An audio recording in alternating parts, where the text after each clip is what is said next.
Turist sürücüsü işi var yoldaşlar. Turist sürücüsü işi var. 25-50 yaşlı şəxslər üçündür.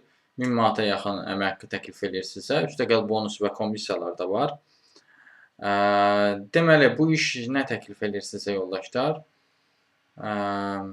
Təklif edir ki, siz, daha doğrusu tələb edir ki, sizdən səlis ingilis dili bilginiz olsun, sürücülük təcrübəniz olsun, turistlərlə işləmək və turlarda iştirak təcrübəniz olsun, Bakı və Azərbaycan rayonlarını yaxşı tanımağı tələb edir.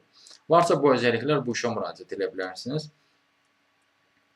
Yerli və xarici turistlərlə maraqlı iş təcrübəniz varsa, daha doğrusu iş təcrübəsi əldə etmək istəyirsinizsə, bu işə müraciət edə bilərsiniz. Ümumiyyətlə, turist işləri, daha doğrusu sürücü işləri çox olur ölkəmizdə. O işlərin də bir qismi kanalımızda paylaşılıb. Həm o işlərə müraciət etmək, həm bu işə, həmçinin də ümumiyyətlə bir sözlə iş tapmaq səsini çəkirsinizsə, ona bağlı əlaqə vasitəsilə mesaj yaza bilərsiniz. Əlaqə vasitəsi profildədir bu kanala daxil olduqda.